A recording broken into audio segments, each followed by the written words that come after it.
So welcome everybody to our to GPAC's fifth webinar on peace education. Briefly to introduce myself, I'm Denise Duzenli and I'm the communications officer at GPAC. And before we get started with my dear colleagues Lucy and Fatiha, I would like to briefly introduce GPAC and then give the floor to them. So GPAC is founded in 2003 and is a member-led network of civil society organizations working on conflict prevention and peace building across the world. We promote a shift in how armed conflict is dealt with, so a shift from reaction to prevention. And we do this through our work focusing on, for instance, human security, gender, dialogue and mediation, but also peace education. And since 2006, GPAC has been working on peace education. We have a peace education working group, and we're very happy that our peace education experts are willing and able to share their expertise through these webinar series. And today I am joined with Lucy Nusseibeh from Palestine, from MEND. She's the founder and the executive chair of Middle East Nonviolence and Democracy, MEND, based in East Jerusalem, focusing on nonviolence, education, and media. She's also the chair of our of GPAC's Improving Practice Working Group, and of course our GPAC member representing the Middle East. And we're also joined by Fatiha Salatin, and she works closely with Lucy, and she's the participatory video coordinator and trainer at MEND. She's also a Palestinian journalist and a filmmaker and has participated in many film festivals, including the Cannes Film Festival in 2014, where her film has won an award. And yeah, so I'm very excited to hear more about your work, and just to let you know, they'll start and then we'll have questions at the end. So welcome, Lucy and Fatiha.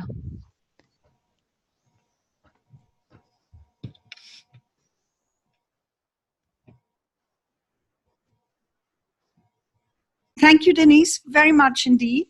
I'm trying to get my screen to open up to share with you. It's a great pleasure to be with you all, and thank you for coming and listening, whoever is there. And thank you, GPAC, for giving us this amazing opportunity to talk about what we feel is a very exciting and effective methodology for peace building, even in this most intractable conflict where we both live in the Occupied Palestinian Territories.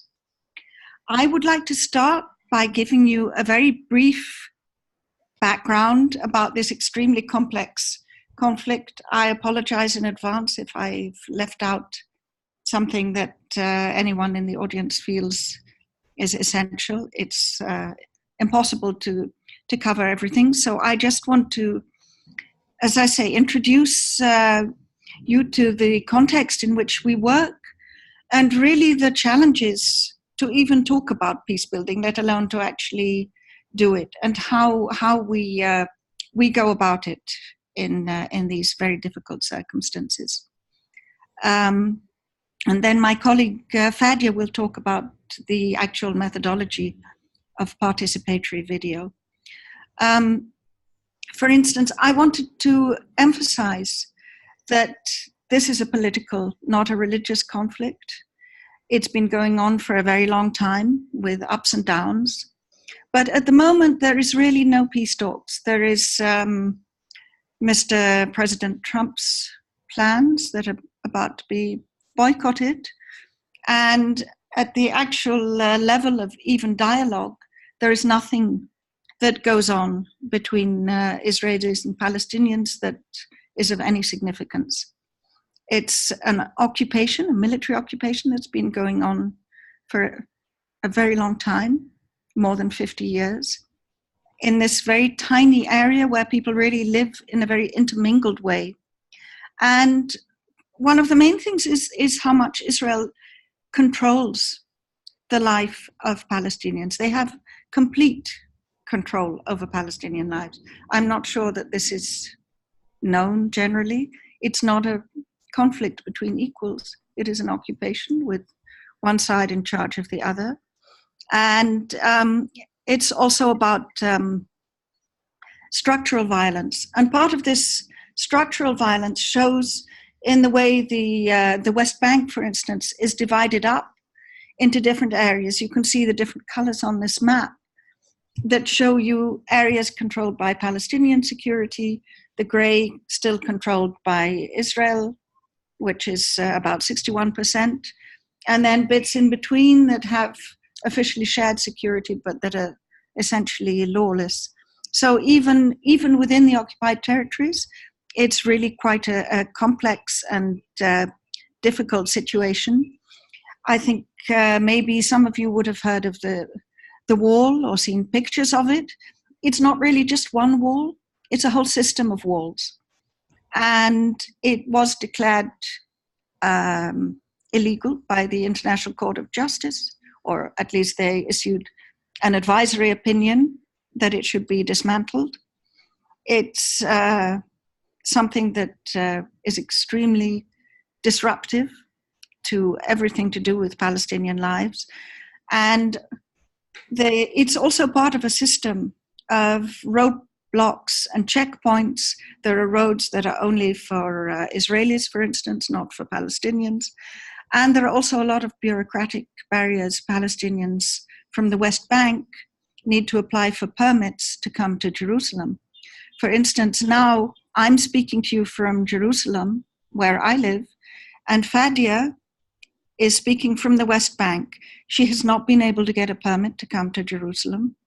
And it would take me a very long time to go through roadblocks to go to the West Bank and meet her, although without roadblocks, it would be about a 10-minute drive or less.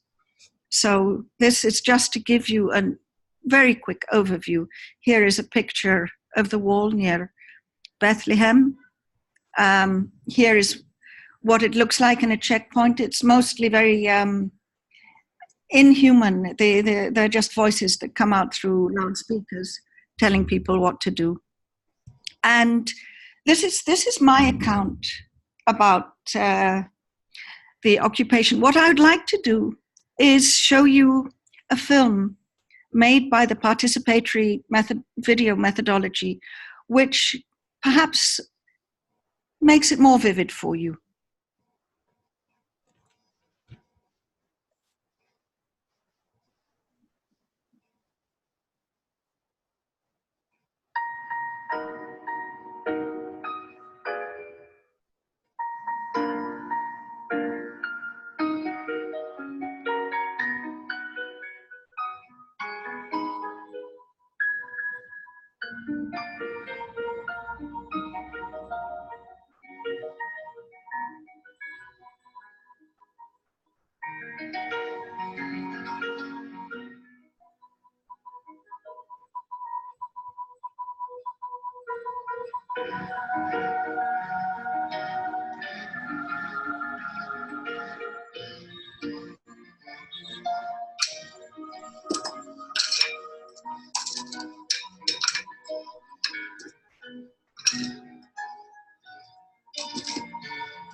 Sorry.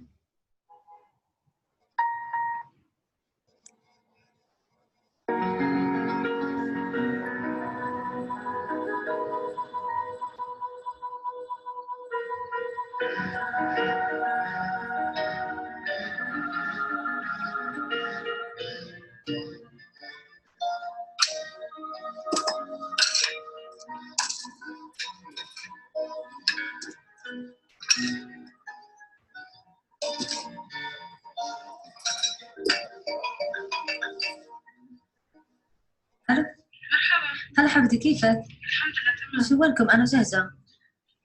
والله صار في مشاكل ما قدرنا نيجي. شو؟ صار في هيك شوية مشاكل عن حاجز وسكروا الحاجز وما خلونا ندخل. وهلا مش هتقدر تيجوا؟ لا والله مش رح نقدر. بس إن شاء الله إذا صار في هيك إجراءات ثانية ممكن ندخل. إن شاء الله. باي. عيد ميلاد سعيد.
So this was an example of a film made by Participatory Video, and I wanted you to experience the difference in approach from a standard PowerPoint presentation. I think also that perhaps leads into just a few words I want to say about the problem of working for peace building now, because there is really no hope among either Palestinians or Israelis at the moment for reaching a solution. There is extreme polarization. Mostly the populations can't meet and don't want to meet, and this actually makes things worse because people imagine all sorts of terrible things about the other and project all the evil that they want onto the other side. It's very much extremes of us and them, and we don't want anything to do with the other, and we are the victims. So in order even to start thinking about peace, what's essential is to transform mindsets away from this polarization, from this mentality of victimhood, and to start thinking in terms of human security. What are the actual human needs? How do you get freedom from fear and a life of dignity in such a long-standing and frustrating conflict situation? Now, participatory video has the ability to humanize. And once you start to humanize, you can have an impact on the negative stereotyping. You can also, through the participants, build self-esteem and a sense of agency at both the individual and the community level. And these are also essential prerequisites for people to be able to look at anyone else with any possibility of building peace with them. Oops. I'm sorry.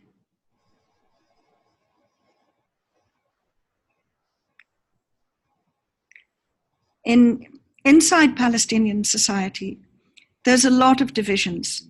And actually, we need to work within the society as much on the divisions as outside. There are Palestinians from the West Bank, from Gaza, who in Gaza people are completely cut off. Inside Hebron, they have a terrible situation with settlers.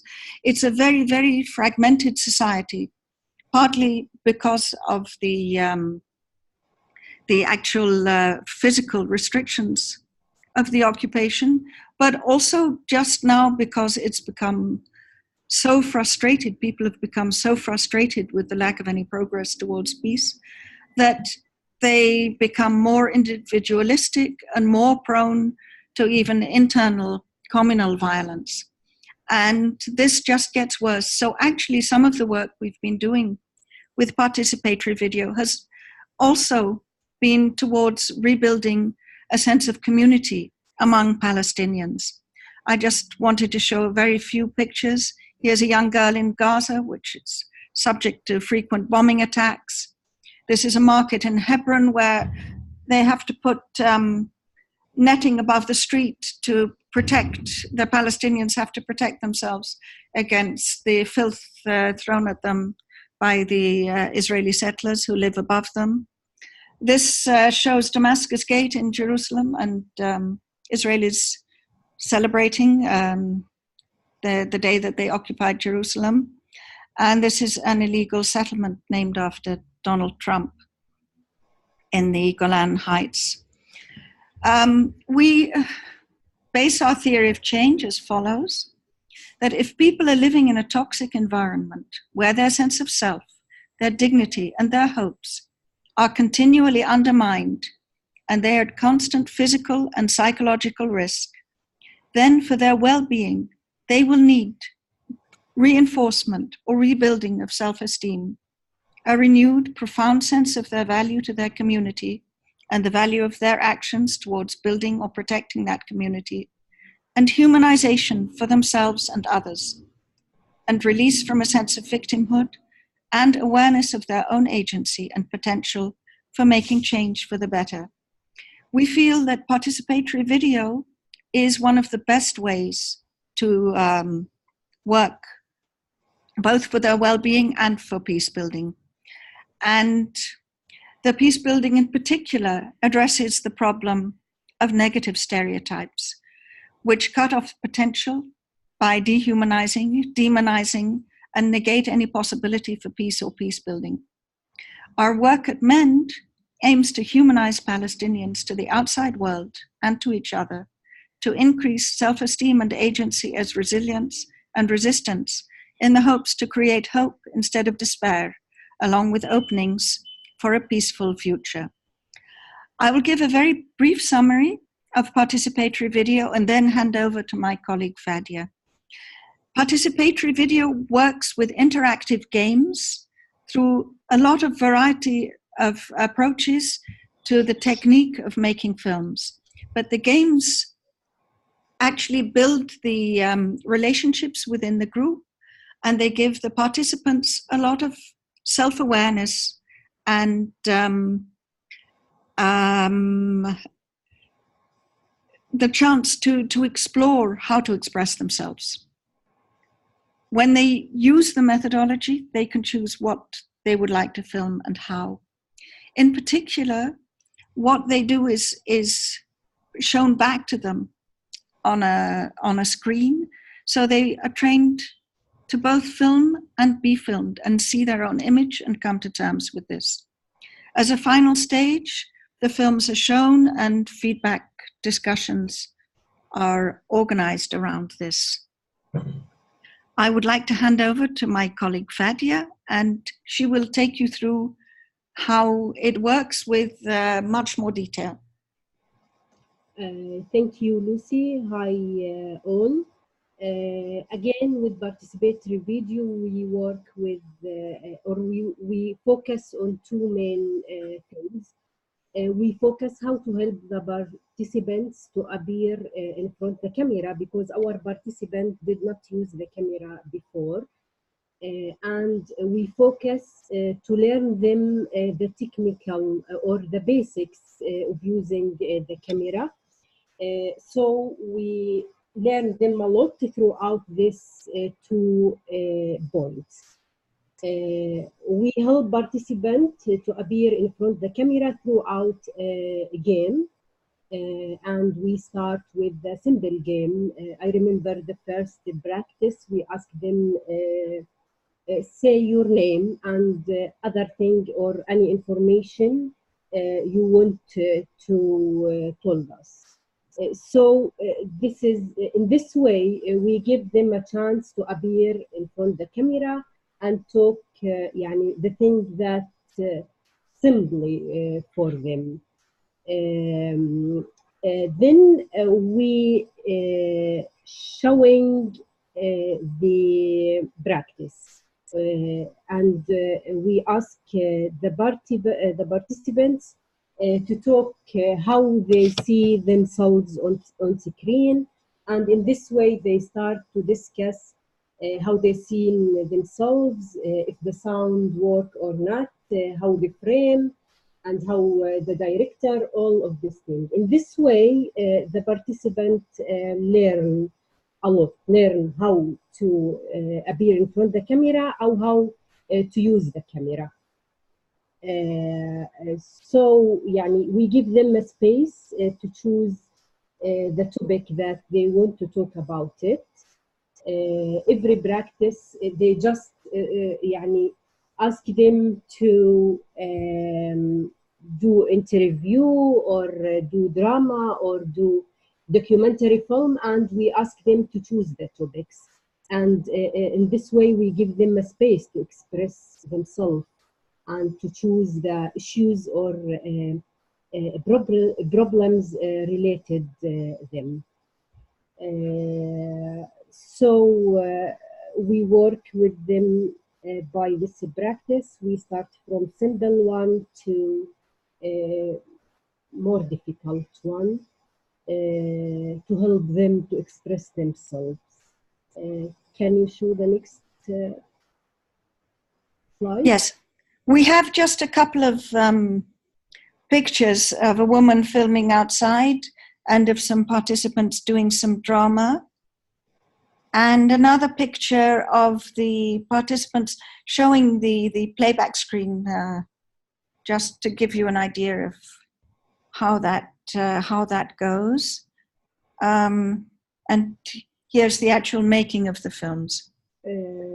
Yes, when we ask the woman to choose after the practice, we ask the woman at the end of the project to choose the practice, to choose the subject that want to do a film about it.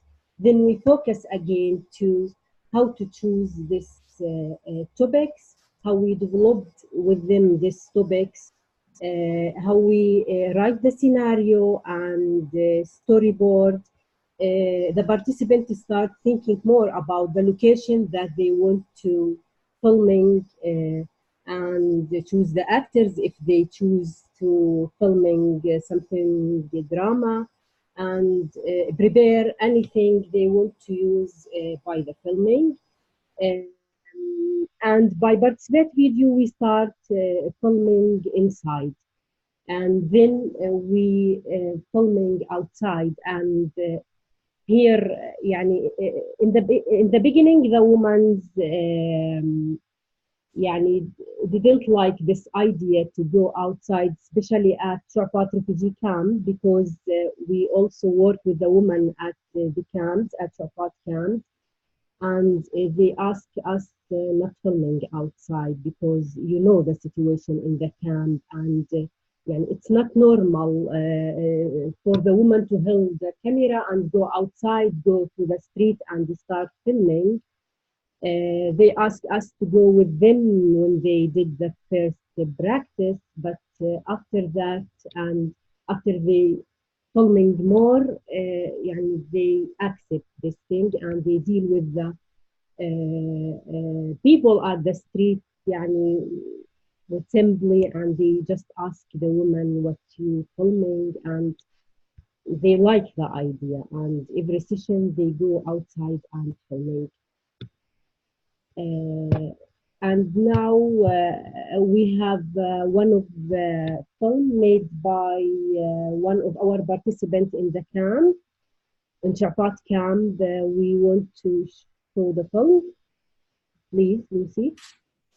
Okay, let me just mention, this is a woman who is really depressed, who took a lot of courage to make the film that you will now see, and then we'll tell you more about her afterwards, because she has an interesting story. But first this.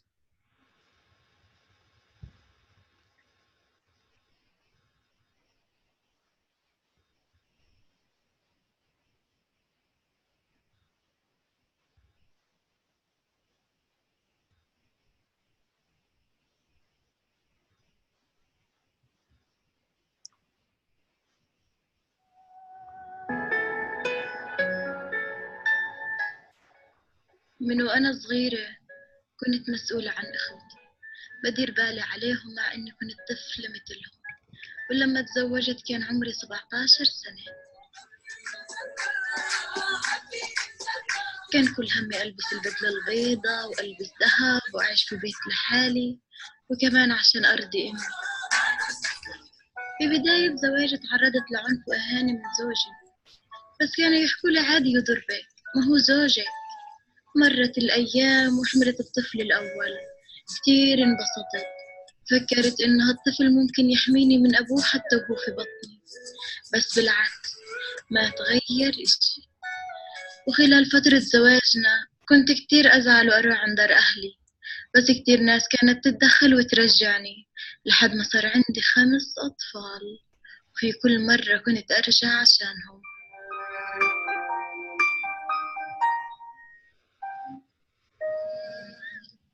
زوجي صار يستخدم معي أساليب تانية خوف من إنه ينسجن. مرات كان يبصق علي ومرات يطلب أكل معين بس أحضره يكبه، وكتير أشياء ما بقدر أحكيها، بس كان كل شي بوجع وبقهر.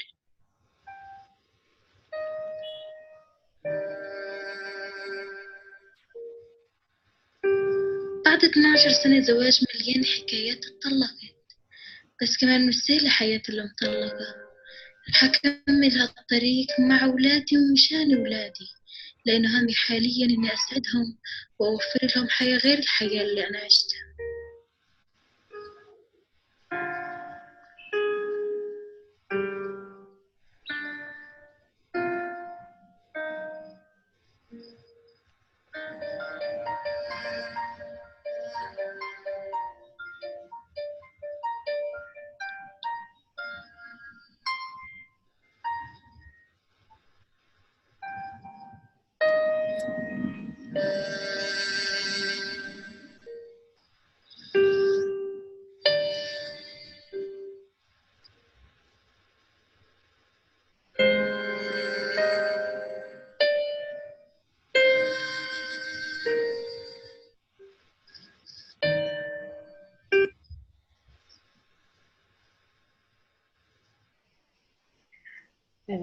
Thank you, Lucy. Okay, this film talk about the story of one of our participants from Shafat refugee camp, Afaf. Afaf, at the beginning of the training, she's always shy and and not active as the other women. And when they start to choose the topics about their film, she said, I want to tell our story with the early marriage and divorce. But I want to hide my face. That's why we all the time use the clothes shot because it's a sensitive sensitive topic and يعني in the camp the woman can talk about this special thing, about special or personal thing. And after we filming and showing the film at the camp, this film يعني discussion more from the audience and they ask more about this film and she's understand and she said this is my story and this is me and please take care from your girls and stop early marriage. So I think it's يعني we change as the woman and as the participants from this story. Okay, Lucy? Yes, yes. I mean, she really transformed through it. It was quite extraordinary. She became confident and powerful. Yes, and as I said, the woman choose to talk about something related to them. They talk about the early marriage. They talk about the stigma of being a Palestinian refugee or a woman live in a Palestinian refugee. They talk about the drugs in the camp. They talk about the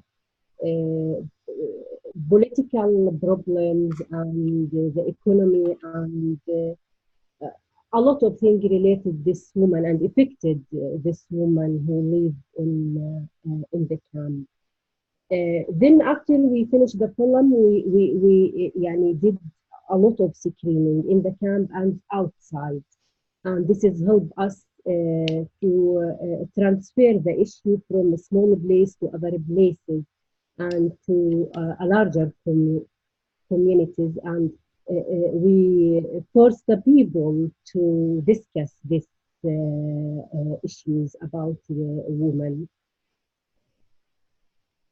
And we also invite the people who work, the decision makers people, and they also start discuss this with us and also with the women, because the women also come at this screening and they start discussion with the decision maker. And I remember the Ministry of Education come and saw the film and they said we should work in this area and we should to do something to this woman. Okay, Lucy. Okay, thank you very much, Fadia. I mean, the feedback is something again that emphasizes the participatory component. There's the playback and the feedback in addition to the interactive games, and they really make it an authentic process. They mean that the messages in the films come from the heart, and this is how they touch other people's hearts. That first film you saw, The Unhappy Birthday, was made to be shown at the UN to show the importance of participation in order to influence the Sustainable Development Goals. It was part of a project called Beyond 2015. And it was the emotional impact of that actually had people at the UN crying when they saw it. And I doubt they cry when they read the reports that they see so often. It's something very different because there's no intermediary. There's a real genuine voice that not everyone has access to. And this is also how it really humanizes and why it's such a potentially powerful technique for peace building. Because as I was mentioning earlier, there's the question of dehumanization that happens in any conflict, but that the longer a conflict goes on, the worse it can get, and the more in a way people actually need it in order to keep themselves comfortable in their conflict situation. So once you start to break the stereotypes and to rehumanize, you immediately help people open up and you touch their emotions so that they can start to feel sympathy or compassion or empathy. And the examples that Fadia mentioned about Palestinian refugees, for instance, being stigmatized, this isn't something that's generally acknowledged within Palestinian society. But we had women watching the films from both Shofat camp where we worked and from other refugee camps who were in tears because they said no one will marry our daughters because we live in a refugee camp. Or we had people in a village, none of them had ever visited a Palestinian refugee camp. There's real division, and these films start to open up people's confidence. Now they will go and visit a refugee camp. Now the society can start to discuss this. And once you get a difficult topic into the discussion, you're already helping people to address it. So we want to end with a more upbeat film about, again, a young girl, this time from a refugee camp, who likes to dance, and who, after the film had been shown and so on, actually started to teach dance. So let me show you the next and final film.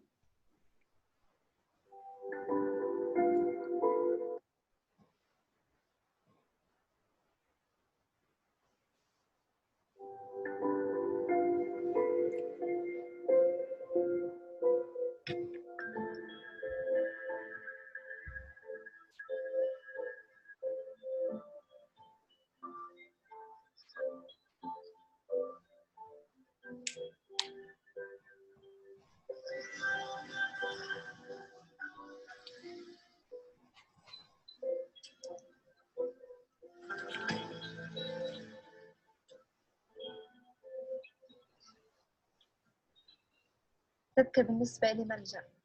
لما أكون حزينة كتير أهرب للدبكة، ولما أكون مبسوطة كتير بهرب للدبكة. بلشت أدبك لما كان عمري 12 سنة، بس لما كبرت بلشت ألاقي صعوبات بالنسبة للمكان وللمجتمع اللي أنا عايشة فيه، مخيم شرفات. اضطريت أروح على القدس، فلما لقيت فرقة كتير منيحة وانضميت إلها واجهتني صعوبات بالنسبة للاختلاط وما كملت.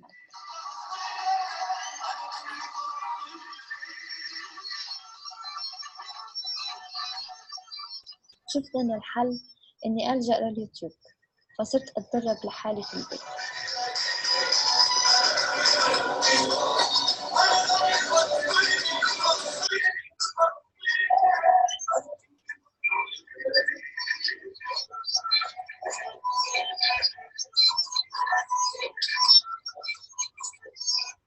لما ماما شافت الشغف اللي عندي للدبكة سجلتني كمان مرة في فرقة في القدس، وخلال هاي الفترة دبكت في حفلات ومناسبات وطنية وأعراس، بس طبعا برا المخيم.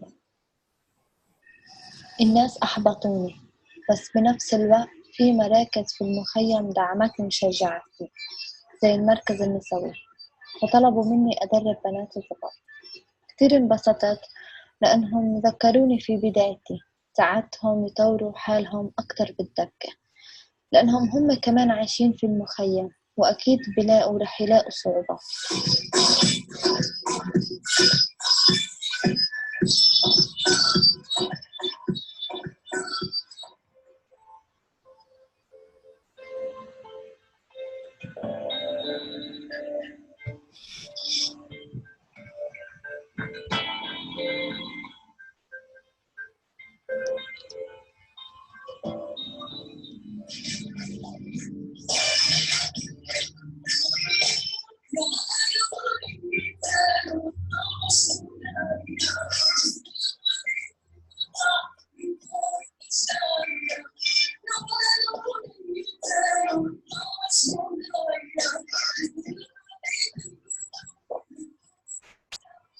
في الدبكة شعور كتير حلو، بحس حالي بهرب على عالم تاني، بحس حالي بأمان. أنا قدرت أتغلب على هاي الصعوبات، وكمان لأن الدبكة هي عالم، وأنا أدبك بحس حالي طايرة، فراشة طايرة، زي اللي بكون محبوسة في قفص وبطير مرة واحدة.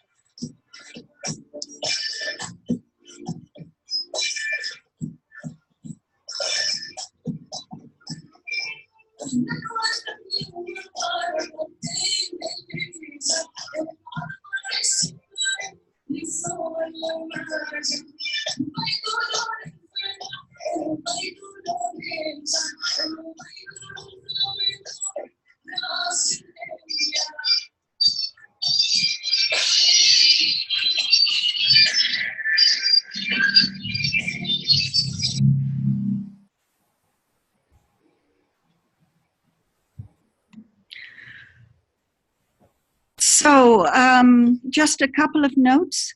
One, in case anyone is wondering about Palestinian refugees. These are people who were made refugees since 1948 and who have been living in refugee camps since then, when 80% of the Palestinian population were driven out or left.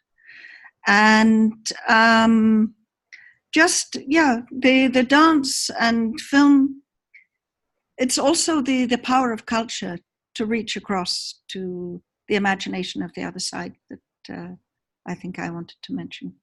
So thank you very much for listening, and I hope you have some questions. Thank you. Thank you, Fadia, too. Thank you. Thank you.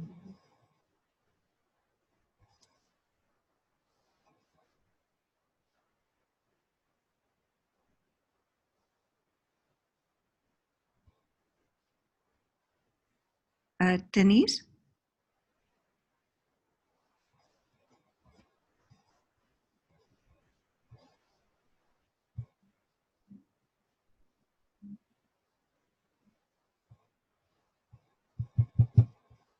Hello?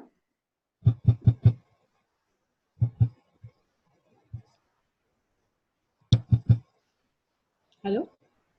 Hello? Hi, this is Johanna. I don't know where Denise is, but can I ask a question while we're waiting for her? Of course, as far as I'm concerned, you can. I don't know where she is. Sorry, I'm here. I have no idea where she is either. Can you hear me now? Yes. Sorry, I thought I had muted myself, but I was talking, so I'm very sorry. Oh, okay. So let me recap there. I'm very sorry. I was thanking you both, Lucy and Fadia, for sharing your stories with us, for sharing your work with us, but also sharing the very interesting videos with us. Very interesting. And now I'd like to open the floor for questions. So you can either ask directly or you can ask in chat and I can read them out. But I think Joanna had a question, so please go ahead. Yeah, thank you, Denise. First of all, thank you very much for your presentation. It was really, really interesting, and especially to see the amazing videos. I had a question, more about the challenges you face in producing the videos, and if there's some major dilemmas you encounter, in terms of the participants, but also broader, in your daily work using the methodology. I think, Fadia, can you answer that about challenges? Sobat? Challenges, about not all the women can talk about something related to them. Mm-hmm. And they choose a good subject, but they say, I want to appear in front of the camera, or because they live in the camp, and some woman has been refused to share their story with us or filming. And here we start to find a solution, or made it drama, or use the voice over. This is one. And the other thing, as I told at the beginning, the people, it's not normal the people in the camp see the woman filming industry. So that at the beginning made a problem for us. And some women ask us to go out outside. I remember one of them said, I can't filming outside. And because this is a new experience for them. This is the first time they learn how to do the film and how to filming. And that's why we prepare everything before we go outside and filming. We prepare the storyboard and prepare everything. Yes. Okay, thank you. The refugee camp where we were doing these two films, it's extremely densely populated, and it's very conservative. So it's a very real concern on the part of the women because everyone interferes in everyone else's business. They can really have a hard time for doing this. But they were courageous. Fatiha managed to get them to go and film outside. It may not sound like so much, but it was a big thing. Thank you, Lucy and Fadia. Any more questions? There's a question from Amanda. I will read it out. She asks the following. I was curious to know how the participants for the project are approached and selected. There's a center, a woman center in the camp. They have a very good relationship with the woman, and they know the woman, and already they did a lot of the training.